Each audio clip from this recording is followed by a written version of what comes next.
That surveillance video really was a key part of the investigation.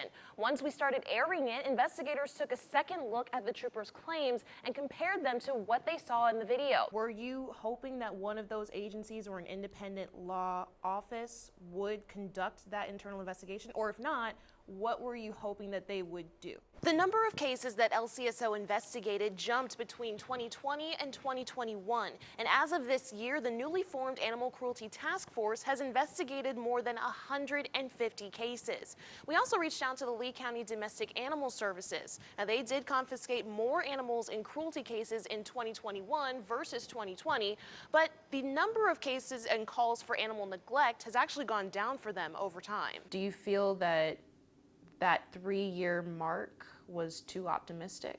NBC2 investigator Ashley Graham started digging into this months ago. Ashley, I understand there are still more than 1,000 homes to go? Yes, that's accurate today. I asked the DEO in January how many homes were still left statewide. At that time, it was just over 2,000 across the state. Now they have about 1,100 left, and more than 300 of those damaged homes are here in Southwest Florida. And right now we're taking you inside one of those waiting homes where one woman has been waiting storm after storm with no progress. I moved here in 2010. This Golden Gate Estate house was artist Mary Lundberg's fresh start. I had just finished cancer treatment, and this was the house. This was the project that I was jumping into to get my life back. Things were just really down. And so I just kind of was like, I'm going to go as far south as I can. As soon as the doctors say you can go, I'm going. Bit by bit, she worked to make it a home, filling it with her art and her memories. In 2017, Hurricane Irma stopped that progress. Irma ripped through Southwest Florida 5 years ago. Lundberg says a tree fell onto her septic system and it backed up into her house. The storm damaged her roof and windows. Her insurance wouldn't cover the full cost to repair it. FEMA denied her. Then her last hope, Rebuild Florida and their statewide program that they designed to help homeowners just like her with nowhere to turn after a storm. And the whole time I'm elated, like, I can't believe they're going to help me. This is amazing. The plan is to tear down her house and build her a new one. She waited and still. Oh man, 5 years. I'm still waiting. The holes in her roof remain, but now they're partially covered. With every storm, the damage inside her house keeps getting worse. But this is my life now. I've got boxes everywhere. You can see it in the walls and ceiling and on her art. The mold keeps spreading, the cracks keep growing, and Mary keeps waiting for any sign of progress. You kind of feel like you're the only one, and you feel like you're forgotten. And that's a terrible feeling. But she's not the only one. For Irma alone, the state awarded more than $430 million to fix and rebuild damaged homes. Hundreds of Southwest Florida homes took on storm after storm over the years with no help from a state program that they're already approved for. Why is it allowed to continue? Because there are people hurting, and there are a lot of people out there that are hurting. We took her questions to the Department of Economic Opportunity, and we asked them, why has this taken so long? I wish I could snap my fingers and make it happen instantaneously. Deputy Secretary Benjamin Melnick says they are trying. The focus is obviously getting people back into decent, sanitary, safe homes. We asked why so many homes still aren't done. Melnick says it takes time to meet federal requirements and to find the right contractors. The department also says they want to be efficient with the money they received from the federal government. As the years pass on, Melnick says they are getting faster. The further in time that the program has operated, the more effective it's grown. The septic's not really backing up like it was. But for Mary and more than 300 other Southwest Florida homeowners, the work still needs to be done. She worries the same thing could happen to hundreds more after this year's hurricanes. I want better for them. If they rolled out to Ian and to Nicole, I want so much better for them. I don't ever want to see someone sit in 5 years. You don't want them to go through what you went No, through. absolutely not. It's terrible. The DEO is asking the federal government for more money, this time for Hurricane Ian. Melnick says that process won't slow down the remaining work for Irma survivors. The work's not done. There's a lot more to be done, and we're committed to doing it. It's just more of the same until it actually happens. We checked with Collier County, and Mary's house does have an approved permit for that demolition. The county issued it in July of this year, and it expires in mid-January. So far, no one has set a date to tear down her house, and until then, the state can't help her with any sort of hotel or other housing. At least that's what she told me last week. Talk about government red tape. I mean, 5 years? It's 5 ridiculous. years. So where does that leave Mary in the meantime? Well, she's been staying in that house the entire time. So we talked with DEO today. They said they are trying to find a way to get her into some sort of alternative housing, but as of tonight, she's still there. I cannot believe we have this program. We're all paying for it, and they're not actually using it. Amazing where story. it stands. Amazing. Thank you. Two of the most common questions we've gotten here in Southwest Florida are, what are the beaches looking like right now, and when are they going to be restored to their former glory? And normally you wouldn't bring sand to a beach, but in this case it's exactly what our beaches need, all up and down the Southwest Florida coastline. And the price tag to do that and get them back up and running is already running pretty high.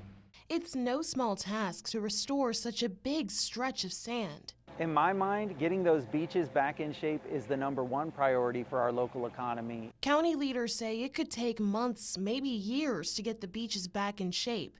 The sooner the better, though, especially for our economy. So many people, so many businesses count on having those beaches looking pristine and beautiful so that tourists will come down here and spend their money down here and support their businesses. Lee County Commissioner Brian Hammond says it's not just about the visuals. He says getting the sand back could help protect structures on the coast once they're rebuilt. There is a functional component. Those beach dunes actually do serve as a break during storm surge. This isn't just an issue for Lee County. I think these storms are kind of everything. I mean, they impact people's lives so severely. Right now, the U.S. Army Corps of Engineers is working to find ways to protect homes and businesses along the Collier County coast from storm surge. Hurricane Ian is a perfect example of exactly why we need this project, is because it impacts the county so severely and it impacts the community. Hurricane Ian brought storm surge levels that Southwest Florida had not seen in a century. But every storm, no matter how severe, washes away some soil and sand.